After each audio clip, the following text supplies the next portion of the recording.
ساحة للعلم كنا نلتقي والحب والإخلاص زاد قلوبنا نمضي إلى نور اليقين ونرتقي قمم الفلاح وتاجنا أخلاقنا. Assalamu alaikum wa rahmatullah, bienvenidos a Consultas Islámicas. Aquí estamos de nuevo en Córdoba Internacional TV, dispuestos inshallah de aquí desde las 4:30 de la tarde, hora española, hasta las 5:30 inshallah, de dar respuesta a algunas de sus preguntas, sus dudas relacionadas con la jurisprudencia islámica. Hoy estamos a jueves 30 de junio de 2016, correspondiente al día 25 de Ramadán del año 1437 de la era de la Hijra. Como siempre tengo el placer, antes de detallar las vías que tienen para contactar con nosotros, tengo el placer de dar la bienvenida, como siempre, a Mohammed Said Aziz. Assalamu alaikum. Assalamu alaikum wa rahmatullahi, alhamdulillah. Barakallahu fiki, Tawfiq Siddiq al-Haraq. Assalamu alaikum. Y bienvenido de vuelta con nosotros. Barakallahu fiki. Ambos, inshallah, van a ir explicando y aclarando algunas dudas que ustedes nos plantean a través de estas vías que tienen desde estos momentos abierto, sobre todo un número de teléfono. Si quieren llamarnos en directo es el 911 7302 51, 911 7302 51. Si quieren contactar con nosotros a través del email, el email es el siguiente, consultas@cordobainternacional.com, y también la página de Consultas Islámicas en Facebook, donde nos pueden seguir y pueden intercambiar con nosotros sus dudas y sus opiniones también, que también necesitamos feedback y necesitamos saber qué opinan ustedes acerca de nuestros espacios. Hermanos, vamos a empezar con algunas dudas que nos llegan a través de las redes sociales. El hermano Usama nos pregunta lo siguiente, dice: Salam alaikum hermanos, me gustaría saber si cuando entras a una mezquita y están rezando Salat Tarawih, y está el imam en la segunda raka, ¿tienes que terminar con ellos o sigues una raka aparte? Es decir, una unidad de rezo aparte cuando hace el taslim el imam. ¿Qué decir en este caso? Bismillahirrahmanirrahim. Alhamdulillah, wassalatu wassalamu ala mulana rasulillah wa ala alihi wa sahbihi wa man walah.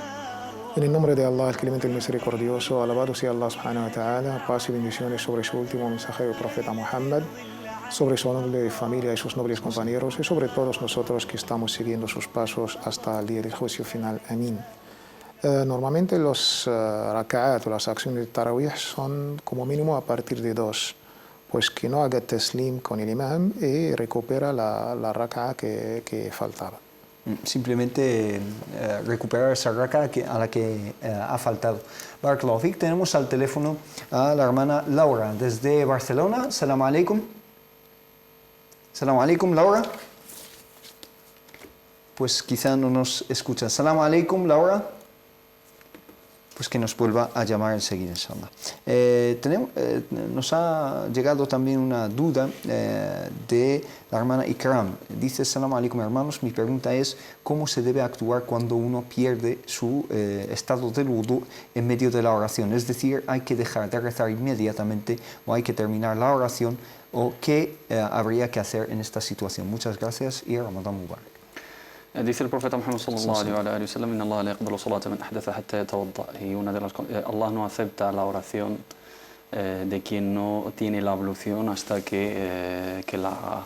Y una de las condiciones de la validez de la oración es la ablución, es estar en estado de purificación, estar en estado del tahara. Por lo tanto, en el momento que se anula automáticamente la oración, aunque siguiera es una oración inválida, es una oración batila, y debe interrumpirla sin taslim ni nada, sale directamente de la oración y tiene que repetir la ablución y volver a reanudar, volver a iniciar, ¿no? Reiniciar la oración, empezar desde cero, porque esa oración se invalida y se considera batila. Es decir, inmediatamente tiene que retirarse de la oración, ¿no? También nos pregunta Dikra, lo siguiente, dice: buenas tardes, quería preguntarles algo. Cuando hago el wudú y estoy rezando, a veces ya he rezado y quiero mantener el wudú para la salat siguiente, dice que tiene pérdidas digamos, de su menstruación, ¿no? Dice que es un líquido que no es exactamente la sangre, y en este mes de Ramadán, cuando estoy rezando en la mezquita, también le pasa lo mismo. Mi pregunta es si su rezo es válido teniendo este tipo de manchas. Hablando del tipo de sangre, estamos hablando si es menstruación, no tiene que rezar. La mujer durante su regla pues está eximida de rezar, pero eso es el sangre del istihada, que es una sangre pues diferente totalmente de la menstruación, solamente tiene que hacer el wudu en cada salat. Tiene que renovar el wudu en cada salat. Barakallahu fik. Algunas preguntas también que nos llegan a través de las redes sociales. Por ejemplo, la pregunta que nos dice Mejda, nos dice: Assalamu alaikum, hace 10 años firmé como aval para la hipoteca de mi hermana. Firmó el aval, ¿no?, para la hipoteca de su hermana. Al tiempo dejaron de pagar y el banco les quitó el piso y quedó una deuda a nombre de los dos, de las dos, de ella y de su hermana y su marido, el marido de su hermana, que no sé cuánto es, porque no estaba enterada de nada de esto hasta que me lo informaron más tarde. Entré al Islam, alhamdulillah, hace 2 años. Esto pasó hace 10 años, y hace 2 años entró al Islam. Y tengo este gran peso y no sé cómo afrontarlo. Quiero limpiar estas equivocaciones cometidas y se me hace muy difícil. He leído que Allah perdona todo cuando entras al Islam. Por cierto, me encantaría saber más detalles a qué se refiere con perdonar todo cuando uno entra al Islam. Pero en este caso, ¿es una deuda pendiente con el banco o es haram y no sé cómo afrontarla? Es decir, ¿tiene que saldar esa deuda o queda ya abrogada o anulada cuando entra al Islam? Aquí estamos hablando de derechos de otras personas. Aquí, cuando se habla del momento de abrazar el Islam, efectivamente, según el hadith del profeta Muhammad sallallahu alaihi wa sallam, no se le tiene en cuenta a aquella persona que abraza el Islam todo lo que hacía de mal antes de su conversión al Islam. Si hacía cosas malas, si cometía pecados, si cometía cosas que son totalmente prohibidas en el Islam, dado que no era musulmana, pues no tiene esa responsabilidad, y Allah subhanahu wa ta'ala borra todos los pecados anteriores y todas las acciones anteriores, y empieza desde cero, ¿no?, aquella persona que abraza el Islam. Eso respecto a cuestiones que tienen que ver con la conducta personal, con la responsabilidad personal. Pero si hay huquq, si hay derechos de terceras personas, de otras personas, de deudas, obligaciones hacia alguien en concreto, deudas pendientes, pagos, etcétera, esto no entra, digamos, en esa abolición, ¿no?, de esas acciones anteriores. Debe de saldar esa deuda y debe de entregar los derechos a sus propietarios, ¿no? Ella está exenta de responsabilidad moral porque son cosas que ha hecho antes de convertirse al Islam. Una vez que se convierte al Islam, inicia una página nueva con Allah subhanahu wa ta'ala en lo que se refiere a su práctica personal, pero las deudas, los derechos de los demás los tiene que saldar sí o sí. En este caso tiene que hacer todo lo posible para saldarlo lo antes posible, de la mejor manera, para que no quede pendiente esa deuda y siga pagando la usura y los intereses generados por ese aval bancario, por esa hipoteca, pero sí tiene que respetar ese pacto y sí tiene que devolver ese dinero. Y nos pregunta lo siguiente, dice: Assalamu alaikum wa rahmatullah, en primer lugar, agradecerles por la gran labor que hacéis. Tengo varias dudas que me gustaría que me la aclaraseis. He visto muchos programas vuestros y creo que no se han comentado estas dudas, dice. La pregunta: me gustaría saber cómo debe ser la tumba de un musulmán. Dice, en cuanto a qué cosas están permitidas utilizar y cuáles no, como por ejemplo ponerle mármol, etc. ¿Cuáles son las prescripciones en cuanto a esto? Sí, lo básico sobre este tema es tener en cuenta un principio básico de nuestra amada y querida religión islámica, es la dignidad del musulmán muerto, igual es de la misma manera que vivo. Y de ahí el Islam pues, lo ha tratado con esta dignidad. Pues la tumba debe estar profunda. Nuestros sabios hablaron de medidas, cada país tiene sus normas y sus costumbres. Debe estar, lo más importante, puesto sobre su lado derecho, dirigido al Qibla, a la Meca, con una mortaja, y más o menos esas son las condiciones. Por fuera pues, está prohibido pues, edificar sobre la tumba, salvo si hay lluvia, si esta tumba va a desaparecer, se permite lo mínimo, lo justo, para que esta tumba se quede por lo menos, sobre todo los familiares o los más allegados, saben dónde está enterrado su distinguible, ¿no? Distinguible, su ser es más querido. Esto más o menos es lo básico sobre las tumbas y la funeraria en Islam. Tenemos al teléfono al hermano Mohammed desde Ceuta. Assalamu alaikum. Alaikum salam. Adelante, hermano.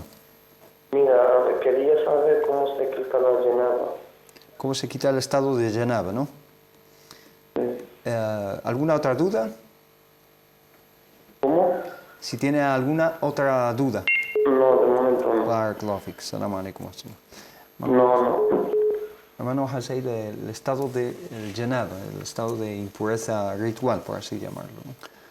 Sí, tenemos dos maneras, digamos, una manera básica que cumple con lo más importante y lo más requerido, que son los pilares de al-ghusl, del baño ritual o del lavado mayor o de la ablución mayor, y tenemos la manera profética siguiendo los pasos de la sunna del profeta Muhammad sallallahu alaihi wasallam, a través del cual pues llevaremos más recompensa, pero ambas maneras cumplen con el objetivo, que es quitar ese estado de impureza conceptual o impureza mayor, que es al-hadath al-akbar, ¿no?, como se denomina en nuestra jurisprudencia. Lo primero es la intención, ¿no?, la intención de quitar ese estado de impureza, ese estado que nos impide llevar a cabo ciertas prácticas religiosas que precisan de tahara, sogra y cobra, y la intención es lo más importante. No es una simple ducha, no es un aseo, no es simplemente para refrescarse, ni para digamos, no es una higiene corporal normal, sino es una práctica ritual. Por lo tanto, precisa de una intención.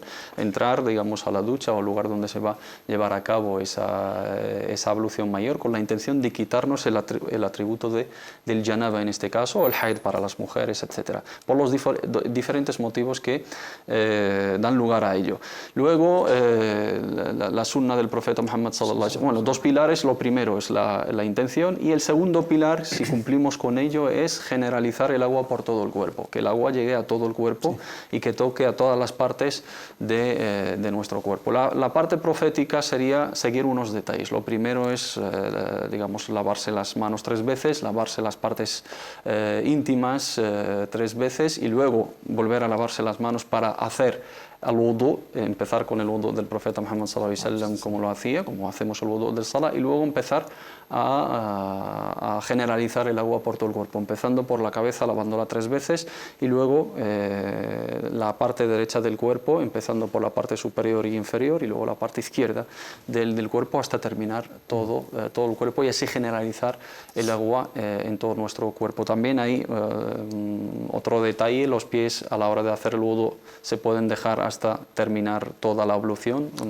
o hacer el wudu íntegro, completo al principio, y luego terminar la ablución. Esta sería la manera profética según la sunna del profeta Muhammad sallallahu alaihi wasallam. Pero si entramos a la ducha con la intención de quitarnos el janaba, con esa intención, y generalizamos el agua por toda nuestra, y nos bañamos y generalizamos el agua por todo nuestro cuerpo, insistiendo en las partes donde tenemos vello, donde tenemos pelo, donde no pueda llegar el agua con facilidad, hemos cumplido con el objetivo, y se considera que hemos quitado ese estado de impureza conceptual o mayor, o a janaba.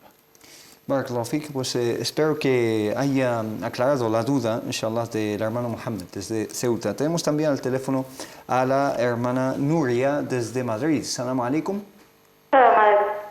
Adelante. Para empezar, bueno, muchas gracias por la labor que hacéis, porque solucionáis muchas dudas. Gracias a usted. Bueno, y mi pregunta es que Cuando las mujeres estamos con la menstruación, se sabe que no podemos coger el Corán, pero mi pregunta es, ¿no se puede coger el Corán o no se puede leer el Corán? Porque muchas veces no lo tienes en físico o papel, lo puedes leer desde el móvil, por ejemplo, sí. y quería resolver esa duda. Barakallahu fik. ¿Alguna otra duda, hermana No, Nuria? Barakallahu eso. fik. Gracias. Salam alaikum. Muchas gracias. A usted. Acerca de esta cuestión hemos hablado algunas veces, pero estaría bien aclararla una vez Sí, más. hay cierto debate entre nuestros sabios sobre el tema. Cuando la mujer está durante su menstruación se puede ¿Qué tema? tocar, De tocar, ¿no? de tocar el mushaf. Estamos hablando de la parte canónica de un mushaf, del libro canónico No del cualquier Corán. libro que contiene el No, Corán. la parte arábiga, el mushaf tradicional que tenemos en las mezquitas, en nuestras casas. Hay cierto debate. Sin embargo, cuando más o menos comparamos y estudiamos a fondo, pues opiniones de ciertos grandes sabios pues nos dicen que no nos consta pruebas fidedignas del Corán y de la Sunna sobre este tema. Sin embargo, yo opino, mi humilde opinión es por adab, por cortesía, por venerar a este libro sagrado, es mejor no tocarlo. Y más tenemos, alhamdulillah, alternativas tecnológicas desde los teléfonos móviles, las tablets, el propio ordenador. Estamos hablando de menstruación en este caso, no Sí. si tienes janaba es otra cosa. Hay cierto debate, pero incluso hay sabios que permiten tocar el Corán con menstruación. Pero por, digamos, por respetar el Corán y por venerar este libro de Allah subhanahu wa ta'ala, por ser la palabra de Allah, no la podemos comparar con ningún otro libro. Este adab yo lo recomiendo a mí y a todo el mundo, tratar el libro de Allah subhanahu wa ta'ala con esta veneración y con esta cortesía. En cuanto a los otros formatos, es decir... Con los otros formatos, alhamdulillah, la hermana puede leer el Corán tranquilamente. Ahí el debate ya está totalmente fuera de lugar. ¿Y la recitación de memoria? La recitación de la memoria tampoco está totalmente permitida, en la opinión más coherente, inshallah. Hermano Mohamed, ¿hay algo que añadir en este tema? Barakallahu fik, el hermano Yunus, que nos preguntaba también antes, tiene otras preguntas como esta, por ejemplo. Dice, ¿qué es exactamente Sunna Mu'akkada? Porque al hablar con varias personas me han dicho que es algo obligatorio, como puede ser el Fajr, el Witr o Tahiyatul Masjid. Sunna Mu'akkada es una tradición profética confirmada, que la hizo el profeta Muhammad sallallahu alaihi wasallam con muchísima frecuencia. Con constancia. Con constancia, y también la mencionó y mencionó las virtudes que implica esa práctica, ¿no? Cuando hablamos, por ejemplo, del Fajr, el profeta Muhammad sallallahu alaihi wasallam nos dice que rak'atay al-fajr khayrun min ad-dunya wa ma fiha. La sunna del Fajr, esas dos rak'at opcionales y voluntarias antes del rezo obligatorio del Fajr, son mejores en recompensa y en virtud que todo cuanto existe en este mundo, ¿no? Por lo tanto, es una invitación, una exhortación por parte del profeta Muhammad sallallahu alaihi wasallam a tener muy en cuenta esa tradición. Aquí nuestros sabios, a la hora de catalogar ciertas prácticas proféticas, pues se fijan en la frecuencia, en la constancia, en la virtud y en la recompensa que implica el hecho de llevarla a cabo, y determinan que una, por ejemplo, es una sunna, no por ello es despreciable o menos importante, pero si, en el caso de que no la hagas no implica ninguna responsabilidad. Si fuera obligatoria, en el caso de omitirla o no hacerla, digamos, implica una responsabilidad moral y caemos en el pecado, ¿no? Llevamos un ism, llevamos un ism, eso es una falta. Entonces estás faltando algo obligatorio. En el caso de la sunna tienes recompensa, pero es desaconsejable abandonarla sin motivo, ¿no? Si tienes la posibilidad de hacerlo, sería muy importante hacerlo, porque es una sunna confirmada que conlleva mucha recompensa. Lo hizo el profeta Muhammad sallallahu alaihi wasallam con muchísima constancia y con más frecuencia, y llamó a hacerla. Por lo tanto, hay que tenerla en cuenta. Pero en el caso de no hacerla, no estamos infringiendo ninguna norma, ni estamos cayendo en ningún pecado, ni no estamos cometiendo ninguna falta. Altamente recomendable y aconsejable llevarla a cabo. Tenemos al teléfono a Hajar desde Madrid. Salam alaikum. Alaikum salam. Adelante, hermano. Salam alaikum. Mira, por favor, mi pregunta va a ser, bueno, normalmente las mujeres, la verdad, preguntamos mucho, aunque sea fuera del mes de Ramadán. Sí. La mujer con el haid, sí, Sí. tiene derecho a entrar a la mezquita, pero fuera de la hora o sea, de rezar, ¿no? Ajá. Y ahora en Ramadán no, porque muchas mujeres vienen a la mezquita y no rezan, pero para escuchar el imam o para escuchar el dars. Sí. Es una pregunta que se hace en todo el mundo y todos los años, ¿no? Pasamos lo mismo. Sí. Y sobre todo las mujeres que vienen a estudiar, a aprender y me Entendido. gustaría que lo aclares, por favor, para las mujeres que nos están viendo ahora. Barakallahu fik. Gracias, hermana Salam Haja. alaikum. Alaikum salam wa rahmatullah. Bueno, una pregunta que especialmente en esta época, que son las 10 últimas noches de Ramadán, pues se plantea mucho. Si una mujer, estando en su periodo de menstruación, puede ir a la mezquita, aunque sea no para rezar, por supuesto, sino sobre todo para escuchar el dars, es decir, las lecciones, etc. Es idéntica a la pregunta que nos plantea también Laura por las redes sociales. Dice: Salam alaikum, mi pregunta es sobre la mujer estando con el periodo, si le está permitido estar en la mezquita, en la sala de rezo. Sí, hemos tratado este tema en otros capítulos. Resumen, hay cierto debate entre nuestros sabios sobre la mujer durante su menstruación, si puede entrar a la mezquita. Y debemos entender la mezquita en el concepto arquitectónico actual de la mezquita en la época del profeta sallallahu alaihi wasallam. Cuando hablamos de la mezquita, es el sitio de sujud, masjid, donde nos postramos, o la mezquita como tenemos hoy en día, como un complejo, un centro cultural, aulas, salas de conferencias, restaurantes. Sí. Entonces, cuando se refiere al recinto donde se ejerce as-salat, es la sala de rezo. Exactamente, la sala de rezo, hay, digamos, la opinión del jumhur, es que prohíben a la mujer entrar dentro de lo que es el recinto propio a salat. Pero si está alrededor, digamos, y más bien teniendo en cuenta los centros islámicos y las mezquitas, y más en nuestro contexto occidental, pues los sabios hacen este matiz, esta diferencia, y más cuando hay una necesidad lógica, charlas, conferencias. En este caso la mujer puede ir, sí, digamos, a aprender y respetando, digamos, el motivo de nuestros sabios era mantener sobre todo la pureza de las mezquitas. Pero hoy en día incluso este matiz ya no está, digamos, no se trata entre nuestros sabios. Y los ahadices tenemos de este equipo, profeta sallallahu alaihi wasallam, incluso del mismo hadith. Los sabios pues han tenido cierta polémica. Cuando era la Salat Leil, el profeta sallallahu alaihi wasallam ordenaba a todas las mujeres, incluso las mujeres menstruantes, que salgan, pero que se alejan del recinto de Salat. Y la pregunta, ¿se alejan porque están en su estado de menstruación o se alejan porque no hay sitio para las mujeres?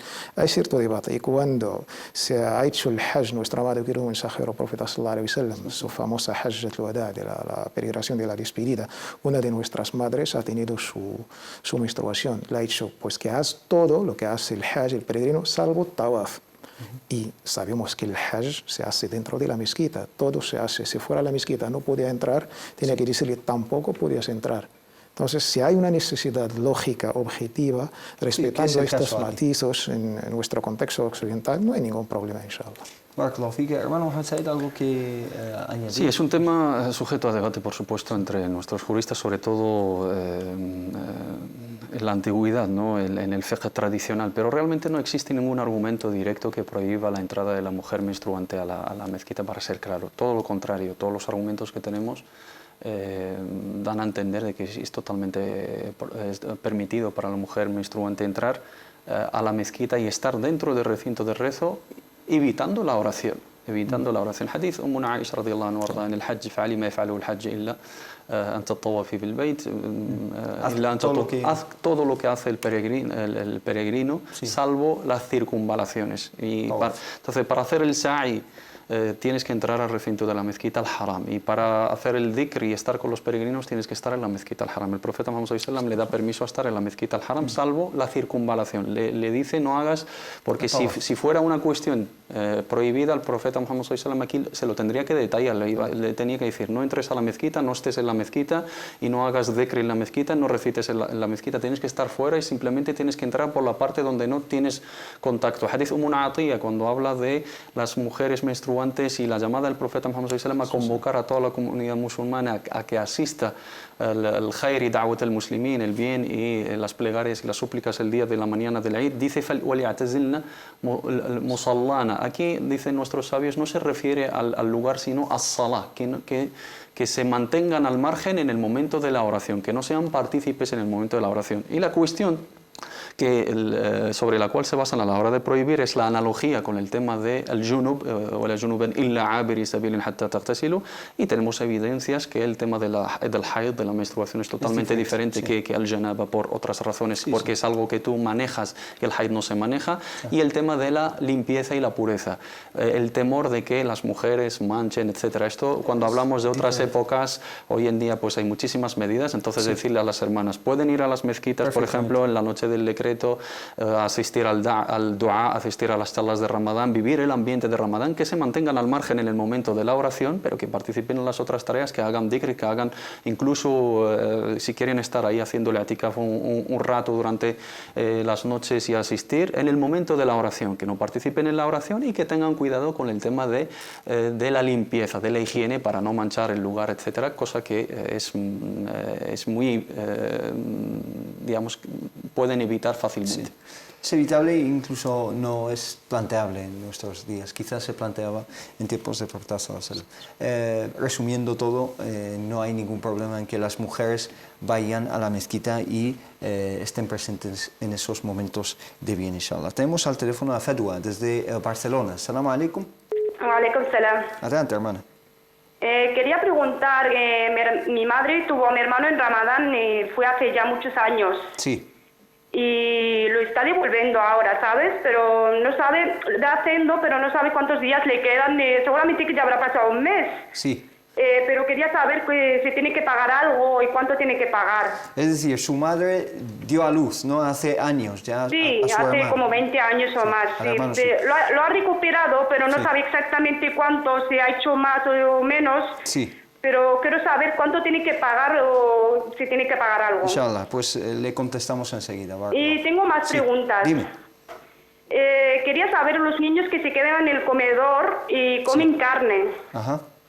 Y también quería saber los colores llamativos para la mujer. Entendido. Y sí, la mujer que pone colores llamativos y sale afuera, y también la mujer que pone pantalón y pone pañuelo. Sí. Y quería saber, a ver si la mujer puede poner pantalón o no, Sí. o tiene que poner la valla. Muy bien. ¿Alguna otra duda, hermana Fadwa? No, gracias. Barakallahu fik. Gracias a usted. Ya, Assalamu lo alaikum sé. wa rahmatullah. Pues tenemos tres preguntas de Fadwa y otras muchas que tenemos desde las redes sociales, Facebook. Vamos a una pequeña pausa. Esto que ven aquí arriba es un recordatorio de que mañana, inshallah, a las 4:30 tenemos un especial acerca de la noche del decreto, la noche de Laylatul Qadr. Así que mañana, inshallah, lo presenciamos aquí en Córdoba Internacional TV. Nosotros volvemos dentro de muy pocos minutos, así que no se lo pierdan. في ساحة للعلم كنا نلتقي والحب Salam alaikum wa rahmatullah. Bienvenidos de nuevo a Consultas Islámicas. Habíamos dejado hace unos minutos el tema de la llamada que nos llamó la hermana Fadwa desde Barcelona y nos planteó tres temas en concreto. Nos habló de que su madre tuvo un hijo hace unos años y que ha estado intentando recuperar esos días, pero no sabe exactamente cuántos días han sido y no sabe si recuperar más o ya está saldado, cuántos días tiene que pagar, si tiene que pagar una fidia o no. Sabiendo que el ayuno es uno de los 5 pilares, es un acto de adoración de Allah subhanahu wa ta'ala, de los más, digamos, sublimes e importantes, la hermana debe hacer un cálculo aproximativo de los días y a partir de ahí pues se puede recuperar estos días más pagando una fidia por cada día y entregando todo esto a los pobres y los más necesitados, haciendo una tauba verdadera y sincera, arrepintiéndose y pidiendo el perdón de Allah subhanahu wa ta'ala. Barakallahu fik. La segunda pregunta es acerca de los comedores. La semana pasada atendíamos una pregunta muy parecida desde Toledo, ¿no? ¿Qué hacer en esta situación con los niños, etcétera? Recordarle a los hermanos que aquí hay dos posturas, ¿no? Dos posturas, ambas legítimas, basadas sobre argumentos sólidos. La primera sostiene en que los musulmanes, cuando hablamos de carnes lícitas para nosotros, tenemos que consumir las carnes únicamente sacrificadas según el rito musulmán. Entonces tiene que tener su certificación halal. Y aquí, según los acuerdos de cooperación del 92, los padres musulmanes tienen derecho a solicitar, ¿no?, un menú halal para sus hijos. Lo único pues, que requiere cierto trámite y un mínimo de alumnos, etc.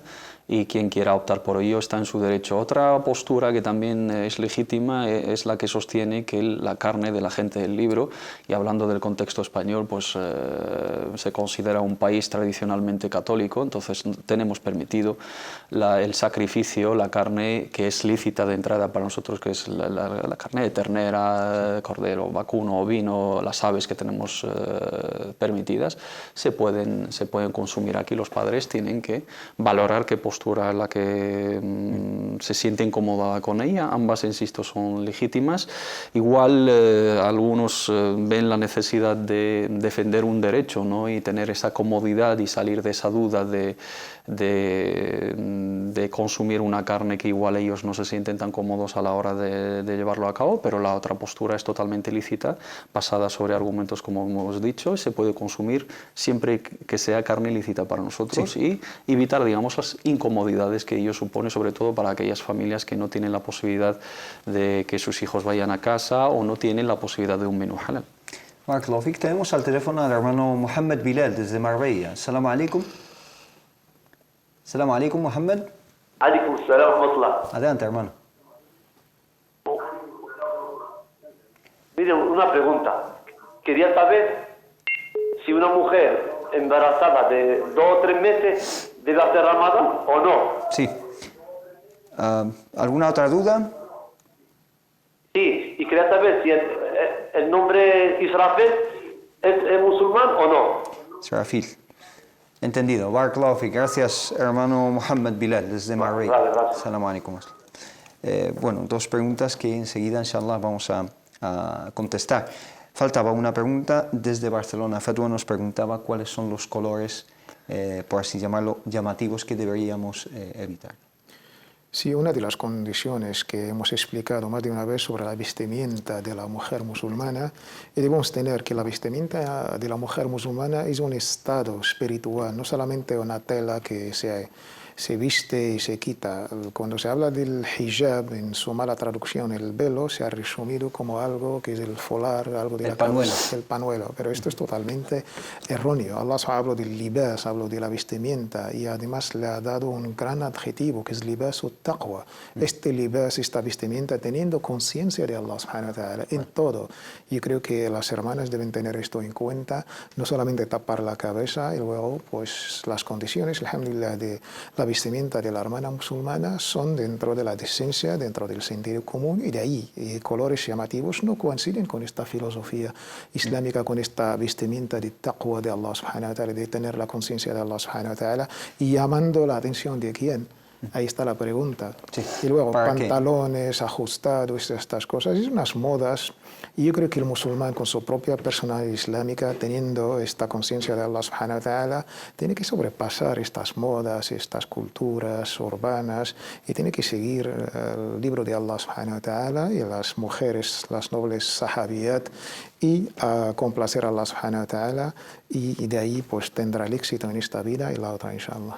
Inshallah, barakallahu fik. Hermano Mohammed Said, ejemplos de colores llamativos, ¿a quién nos referimos? Eso depende del contexto, depende del orf también, de lo aceptado según el contexto social, lo comúnmente, digamos, tolerado, depende de cada sociedad. Cuando hay menciones de ciertos colores, por ejemplo, el rojo intenso, el amarillo intenso, pero eso varía, realmente la época del profeta Muhammad sallallahu alaihi wasallam eran colores que se evitaban porque eran colores colores muy llamativos y se insiste en una de las filosofías, ¿no? Una de las indicaciones, enseñanzas del código de vestimenta en el Islam, como bien ha mencionado anteriormente el hermano Tawfiq, es no llamar la atención y evitar el libas al-shuhra, evitar la vestimenta destacada que va a hacer, digamos, hacerte notar dentro de la sociedad, que la gente se dirija hacia ti, que todo el mundo te esté observando y que estés por encima de los demás, o que sea algo que incluso lleve a hacer el ridículo, ¿no? o a humillar a la propia persona. Entonces los colores varían en función del contexto. Lo que se considera muy llamativo, pues hay que evitarlo. Ojo, hombres y mujeres en este aspecto. Evitar libas shora tanto para hombres como mujeres, evitar los colores o tipo de vestimentas llamativos en todos los aspectos para hombres y para mujeres. Provocativos. Provocativos, eso es el concepto islámico a la hora de hablar de ese código, esa ética o esas etiquetas, ¿no?, de vestimenta. Barakallahu Fik. Tenemos con nosotros al teléfono al hermano Abu Jihad desde Melilla. Assalamu alaikum. Alaikum salam wa rahmatullahi ta'ala wa barakatuh. Adelante, hermano. Bueno, en primer lugar, felicitar a toda la nación islámica por este bendito mes de Ramadán. Y en segundo lugar, la pregunta que tengo es que tengo dudas sobre cuándo realmente debe de dejar de comer y beber. Si es en el primer adán, si es en el segundo adán, puesto que tenemos el hadith del profeta Sasson que tenía dos adán, uno de Bilal y segundo de Abdullah ibn Maktum. Sí. Entonces, la verdad, no tengo claro. Desde el primer adán hasta la evidencia de la noche del día, corre casi 45-50 minutos. Y nada, me gustaría si podías aclarar este tema. Pues es como Assalamu alaikum. Tenemos esta duda del hermano Abu Jihad desde Melilla, pero también teníamos al hermano Mohammed Bilal desde Marbella, que nos preguntaba sobre todo acerca del nombre Israfil. Israfil, si es un nombre, digamos, aceptable desde un punto de vista... Su equivalente, digamos, en español sería Serafín, es un nombre, según las narraciones israelitas, es el nombre de uno de los ángeles, ¿no? Y no es de origen árabe, por supuesto, no es de origen árabe. Darle ese nombre a alguno de nuestros hijos, dar los nombres de los ángeles no está prohibido, aunque hay un hadith, hay una narración que prohíbe dar los nombres de ángeles y profetas a nuestros hijos, que no es auténtica esa narración. Sí podemos asignar nombres de ángeles y de profetas a nuestros hijos. El Imam Malik, es ángel del infierno, Jibril, Gabriel, Israfil, Serafín, etc. Pero no tenemos la certeza de que sea su nombre, porque no viene en ninguna narración coránica ni de la tradición profética, sino son israelíat, ¿no? Narraciones israelitas que mencionan algunos nombres de ciertos ángeles. Barakallahu que Mohammed Bilal también desde Marbella nos preguntaba acerca de su mujer embarazada, que los primeros días de Ramadán si puede hacer el ayuno o no. Esto según la recomendación del facultativo de la persona encargada, de su médico. Si él la recomienda que no ayunar y el ayuno le presenta cierto prejuicio, pues tiene todo el permiso, alhamdulillah, de no ayunar. Y cuando, inshallah, se encuentra en estado óptimo de salud, pues debe recuperar estos días. Barakallahu Fik, ¿algo que añadir, hermano José? Insistirle a las hermanas, porque muchas se preocupan por el tema del embarazo. Sí. El estado de embarazo de por sí no permite romper el ayuno, siempre cuando sea algo que representa algún riesgo, alguna dificultad, que sea un embarazo de riesgo, etc. El ayuno es muy recomendable incluso para ese estado de embarazo, porque es una purificación, porque es una desintoxicación del cuerpo, y el sistema de la alimentación del feto pues es totalmente independiente de alguna manera y no es afectado por el tema del ayuno. En los casos de que el ayuno sea un riesgo, serio para la salud de la embarazada o del feto, comprobado por el testimonio y la certificación del médico, ahí tenemos que empezar a preguntar. Pero de entrada, solamente por estar embarazada o estar amamantando, esto es algo novedoso. Esto nuestras madres y nuestras abuelas no se preocupaban por... no era habitual preguntar antaño, digamos, por parte de las embarazadas si podían hacerlo o no. La mujer estaba de 9 meses o acababa de dar a luz y se ha purificado del puerperio, del sagrado posparto, y ya se ponía a ayunar, y las mujeres daban pecho y ayunaban, y era algo muy asumido, ¿no?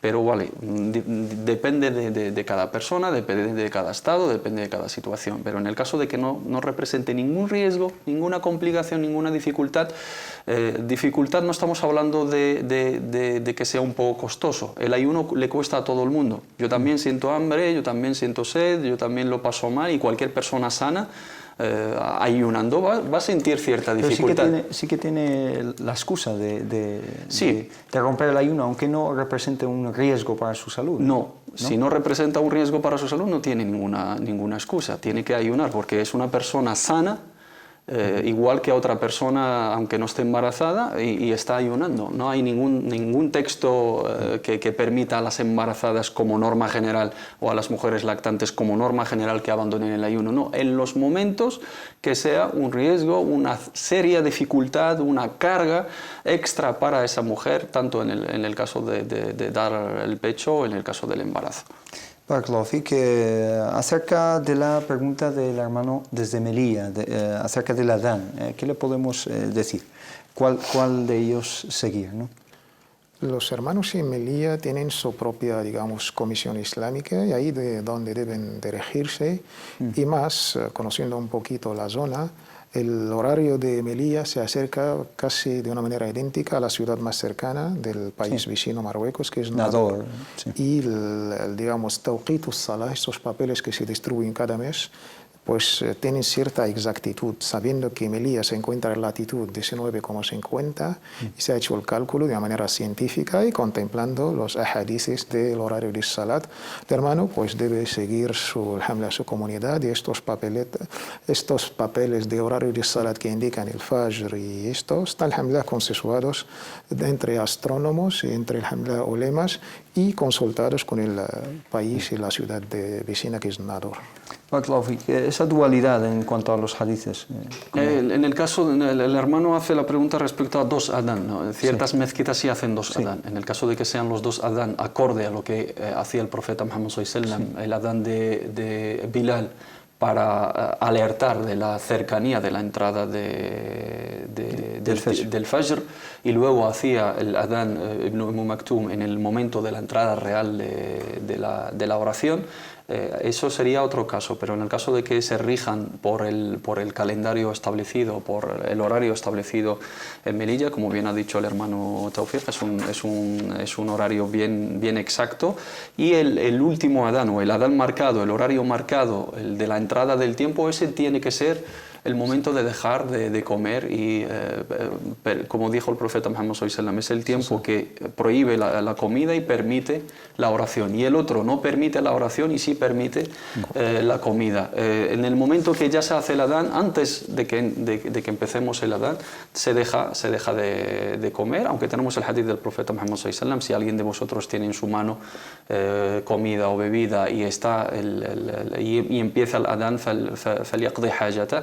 No lo tenemos que tomar como norma, sino para casos puntuales en los cuales pues alguien que se ha levantado tarde y que todavía pues está tomándose algún sorbo o comer algo ligero para llevar la baraka del suhoor, y coincide el adán, en ese caso que termine rápidamente lo que tiene en su mano, pero como norma mientras está el adán y nosotros estamos comiendo, eso no sería lo correcto. Y por precaución se establece también el tiempo del imsak, aunque no lo debemos limitar. El tiempo que permite la comida es hasta el adán real, hasta el último adán marcado por el horario establecido en la hoja del Tawqit, y si hacen 2 adanes, pues el primero sí permite la comida y no permite la oración, y el segundo permite la oración y no permite la comida. Les recuerdo a todos que, como ven aquí arriba, es un anuncio de que mañana, inshallah, tendremos un programa en especial para Laylatul Qadr, la noche del decreto, inshallah, a partir de las 4:30 aquí en Córdoba Internacional TV. El hermano Yunus también nos preguntaba por las redes sociales diciendo: si entro en la mezquita y me encuentro que han empezado el salat, la oración, y están en el rukú', en la postración, ¿cómo debo incorporarme? Ya que tengo entendido que puedo ponerme en esa posición de rukú' desde la entrada de la mezquita e ir andando hasta incorporarme a la línea, ¿no? a la fila. Espero haberme explicado correctamente. Más o menos sí que existe esa incluso opción. pasó algo semejante durante la vida del profeta Muhammad, la paz sea con él. El noble compañero Abu Bakr, pues más o menos en la misma situación. Entró mientras el profeta estaba rezando, pero justo en el momento de rukú', en este estado de inclinación. En la puerta misma, pues Abu Bakr se ha inclinado y empezó a caminar hasta incorporarse en el saf, en la fila. El profeta cuando terminó le dijo: pues zadakallahu hirsan, muy bien por tu preocupación, lakin la ta'ud. Tenemos otra versión, la tu'id, que muy bien porque Allah subhanahu wa ta'ala pues te va a recompensar por tu preocupación, pero no vuelvas a hacer esto. Sino también, esta es la opinión, digamos, mayoritaria. Hay otra opinión que ha hecho otra lectura del hadith: la tu'id, no repitas el salat, que tu salat es válida haciendo este gesto de hacer rukú' antes de llegar a saf, a la fila. Pero nuestros sabios, más o menos, hay tres opiniones. Una opinión que no es recomendable, makruha, que es la opinión más o menos de la escuela Shafi'i, incluso la Hanafi, pero nuestra escuela, la Maliki, permite esto. La escuela Hanbali, pues lo recomienda, mejor de perder toda la salat, porque para ellos, si llegamos a una raka, ya llegamos a salat, no tenemos, a una raka. Sí, si entramos aún teniendo una raka en el salat, entonces nos vale como un acto entero, aunque no hemos hecho la recitación del Fatiha. Otra opinión, esta es la opinión de la escuela Maliki y la Hanbali, y esta yo creo que es la que yo más me inclino. Pues una vez no pasa nada, pero no nuestro profeta sallallahu alaihi wasallam, hay que hacer lectura conjunta de todos los hadith. En otro hadith, también narrado por el Bukhari o Muslim, nos aconseja: cuando llegamos a las mezquitas, a las casas de Allah, debemos llegar con, digamos, cierto respeto, cierta honestidad, cierta veneración. No llegamos corriendo, no voy a perder. Un poco de... Exacto, pues si perdemos una raka, lo vamos a recuperar, no pasa nada. Sí. Y incluso pues hay un debate entre los sabios. Nos consta que Abu Bakr en el Sunan al-Bayhaqi, Abdullah ibn Mas'ud y Zayd ibn Thabit hizo lo mismo, y estos tres hadiths están declarados auténticos. Pero yo recomiendo una vez, no pasa nada, y siempre hay que ir a la mezquita con serenidad y con tiempo. Con calma. Barakallahu fik, tenemos al teléfono a una hermana desde aquí, desde Madrid. Salamu alaikum wa rahmatullah. Alaikum salam, hermanos, ¿qué tal? Bien, alhamdulillah. Adelante, hermana. Es que tengo dos preguntas. Una pregunta por si el nombre de Malak es halal o haram. Malak. Sí, Malak. Sí. Y la segunda pregunta es sobre rezar con las manos sueltas. Ajá. Es que como sabemos en el Islam siempre tenemos que poner la mano derecha encima de la mano izquierda. Vale. Y veo gente que reza con la mano suelta. Entonces si es haram o es halal. Inshallah, enseguida le contestamos. Gracias. Vale, se me puede contestar el hermano Said, gracias. También, sí. Barakallahu fik, en cuanto al nombre de Malak o también la oración con las manos sueltas. El nombre de Malak no tiene ningún problema, sí lo puede asignar a su hija, y no se considera un nombre prohibido en el Islam, ni hay ningún texto que marque, digamos, la prohibición de este tipo de nombres. Barakallahu fik, y en cuanto a las manos sueltas. La postura, según la sunna del profeta Muhammad sallallahu alaihi wasallam, es rezar con la mano derecha encima de la mano izquierda, encima de nuestro, digamos, pecho o nuestra barriga. Esta es la postura narrada en la sunna del profeta Muhammad sallallahu alaihi wasallam, y este es el hadi al-nabawi. Pero esta postura forma parte de lo que denominamos hayat al-salah. No es ni pilar, No es ni una cuestión troncal, ni forma parte de los actos obligatorios, ni es un hecho que pueda alterar la validez, una condición que pueda alterar la validez de la oración o no. La sunna del profeta Muhammad sallallahu alaihi wasallam lo que hacía, y los textos sostienen esa sunna, es al-qabd. As-sadl, aunque hay gente que lo defiende a través de argumentos, etc., los argumentos que hablan del sadl no son del todo auténticos, pero no es una cuestión para decir es haram y halal y invalida la oración o no. Ahí sí hay ciertos sabios y ciertas escuelas. ¿Y hablar de sunna y bid'a en este caso? Y sunna y bid'a tampoco, no estamos aquí innovando ni estamos... Sí, hay algunas narraciones que dan a entender que sí se puede, o incluso dicen que la postura real o inicial en la oración del profeta era esa, pero teniendo en cuenta el debate y el estudio y la investigación en este apartado, la sunna es rezar con las manos recogidas con el qabd, pero la otra manera no es algo que invalide el ayuno y no es algo que requiere un debate, ¿no?, para decir que estamos cometiendo algún acto haram y estamos faltando a algo importante en la oración. Quien se incline, y hay muchas escuelas que lo defienden, sí, o algunos sabios contemporáneos y antiguos, por supuesto, pero la postura, digamos, sólida es que la sunna es rezar con el qabd, variando la postura de ponerlo según las narraciones y según las escuelas jurídicas. Pero aquella persona que reza con las manos sueltas no está cometiendo ningún pecado, ni está faltando a ningún acto importante en la oración, ni su oración se ve afectada, ¿no?, en su validez por ese hecho. Y aquella persona que reza con las manos recogidas está cumpliendo con la sunna del profeta Muhammad sallallahu alaihi wasallam y está en la opinión más cierta y más sólida. Barakallahu fik, nos queda más o menos un minuto. Terminamos con una pregunta también del hermano Yunus, que nos dice: ¿cuál es el juicio sobre poner el Corán, entendemos el Mushaf quizá, en el suelo, si es un pecado o es algo que no es recomendable por ser la palabra sagrada de Dios? Esto entra a lo que nuestros sabios lo denominan adab hamalat al-Qur'an. Recomiendo al hermano, hay un libro pequeñito del Imam al-Nawawi sobre el mismo título, las etiquetas o los modales de la gente que trata o estudia el Corán.